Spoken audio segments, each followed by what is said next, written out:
కావేరి విషయంలో ACP Vijay దేవాకిచ్చిన twist అయితే మామూలుగా లేదు. దిమ్మ తిరిగిపోయిందనమాట.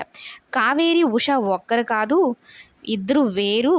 డీఎన్ఏ టెస్ట్ కూడా మ్యాచ్ అవ్వలేదు అన్న విషయం తెలుసుకుంటాడు దేవ. అయితే ఇప్పుడు నెక్స్ట్ ఏసీపీ స్టెప్ ఏంటి? నన్ను గురించే, నా గతం గురించే తవ్వుతాడేమో, పార్వతిని చంపింది నేనేమో అనుకుని టెన్షన్ పడుతూ ఉంటే ఇంతలో నాగవల్లి వస్తుంది. ఏంటి బావా టెన్షన్ పడుతున్నావు అన్నట్టు మాట్లాడుతూ ఉంటుంది.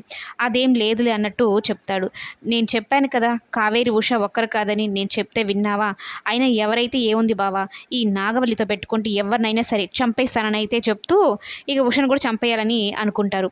చంపేయడం కరెక్టే కదా బావా అన్నట్టు మాట్లాడుతుంది. కరెక్టే అన్నట్టు చెప్పి ఇద్దరు షేక్ హ్యాండ్ ఇచ్చుకొని ఇద్దరు ఇక ఉషాని అంటే కావేరిని చంపే ప్రయత్నంలో అయితే ఉన్నారనమాట.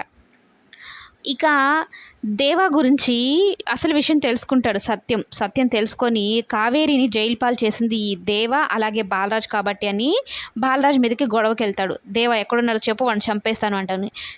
బాలరాజ్ ఏంటి వద్దు సత్యం బాబు నా మాట విను అన్నా కూడా వినిపించుకోనమాట. చాలా ఆవేశంగా కోపంగా ఉంటాడు. అయితే ఇంటికి వెళ్తాడు. నైట్ అంతా ఎక్కడున్నాడో దేవ అన్నట్టు ఊరు మొత్తం గాలిస్తాడు.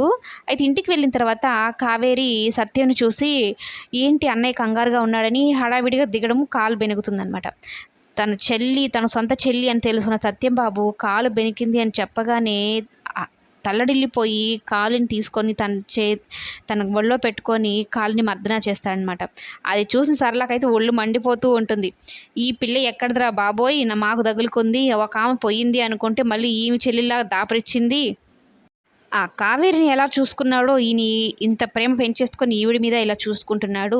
ఈవిడ వల్ల నా భర్త మరలా ఎక్కడ జైలు పాలవుతాడో, స్టేషన్ పాలవుతాడో, వాళ్ళు ఎక్కడ కొల్లగొడుస్తారా అంటూ సరళ భయపడుతూ ఉంటుంది.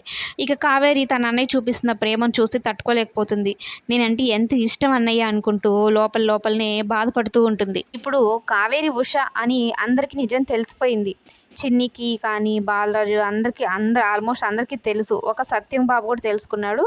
ఇక మిగిలిన స్టోరీలో ఏం జరగబోతుందంటే దేవ ఊహించిన విధంగానే ఏసీపీ విజయ్ దేవా గురించి ఎంక్వైరీ చేయడం మొదలు పెడతాడు. పార్వతిని చంపింది కావేరి కాదు దేవ అన్న గట్టి నమ్మకంతో అయితే ఈ కేసుని ఇంతటితో క్లోజ్ చేసి, అంటే కావేరి ఉష ఒకరు కాదన్నట్టు క్లోజ్ చేసి దేవా వైపు అయితే తన చూపుని మరలిచ్చాడనమాట.